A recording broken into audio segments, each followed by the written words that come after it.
दोस्तों, हर हर महादेव। आज की कथा मनु मधुकेटभ वध एवं महाकाली वर्णन। सूत जी बोले, हे मुनिव, अब मैं आपको जगत जननी माता उमा के विषय में बताता हूँ।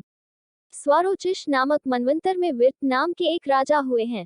उनका सुरत नामक पुत्र बहुत वीर और पराक्रमी था। वह महादानी भी था। वह देवराज इंद्र के समान पराक्रमी था। उसके राज्य में प्रजा बहुत सुखी थी। एक बार उस पर 9 राजाओं ने एक साथ आक्रमण कर दिया। युद्ध में उसे हराकर उसके राज्य पर अपना कब्जा कर लिया। सुरत घोड़े पर सवार होकर वन को चला गया। वन में राजा सुरत ने एक सुंदर आश्रम देखा। वहां पर सभी जीव जंतु शांत वातावरण में विचरण कर रहे थे। आश्रम में स्वागत पाकर राजा वहीं रहने लगा। एक दिन की बात है। राजा सुरत मन ही मन यह विचार करने लगा कि मैं अपने दुर्भाग्य के कारण अपना राज्य खो बैठा हूँ। सुरत यह सोच ही रहा था, तभी आश्रम में एक वैश्य आया। वह आकर राजा के पास ही बैठ गया। उसे दुखी देखकर राजा ने उससे उसके दुख का कारण जानना चाहा।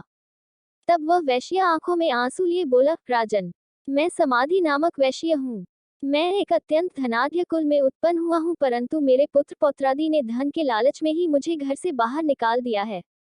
राजा सुरत और वैश्य समाधि आपस में बात कर ही रहे थे कि वहां ऋषि मेधा आ गए और बोले, राजन, इस संसार में सबको आकर्षित और मोहित करने वाली सनातनी माया देवी सत्य रूपा ही है। वे ही इस जगत की रचना, पालन और संहार करती हैं। प्रलय के समय भगवान श्रीहरि विष्णु शेष पर योग निद्रा में सोए हुए थे। उसी समय उनके कान के मैल से 2 राक्षस प्रकट हो गए। उनके नाम मधु और कैटभ थे। वे दोनों राक्षस विष्णु जी के नाभि कमल में स्थित ब्रह्मा जी को मारने के लिए दौड़े। उन महादैत्यों को इस प्रकार अपनी ओर आता देखकर ब्रह्मा जी महामाया देवी परमेश्वरी का ध्यान करके उनकी स्तुति करने लगे। वे बोले, हे महामाया, हे शरणागतों की रक्षा करने वाली देवी, इन महादैत्यों से मेरी रक्षा कीजिए। मैं आपको बारंबार प्रणाम करता हूँ। आप मधु कैटभ दोनों दैत्यों को मोहित करें और नारायण श्रीहरि विष्णु को जगाकर मेरी रक्षा करें। इस प्रकार ब्रह्मा जी की स्तुति एवं प्रार्थना सुनकर महामाया देवी फाल्गुन माह की शुक्ल पक्ष की द्वादशी को प्रकट होकर संसार में महाकाली नाम से जगह प्रसिद्ध हुई।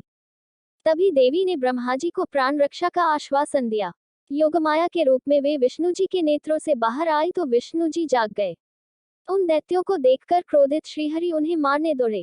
तब वे बोले, हमारा वध आप वहीं पर कर पाएंगे जहां पृथ्वी पर जल नहीं हो।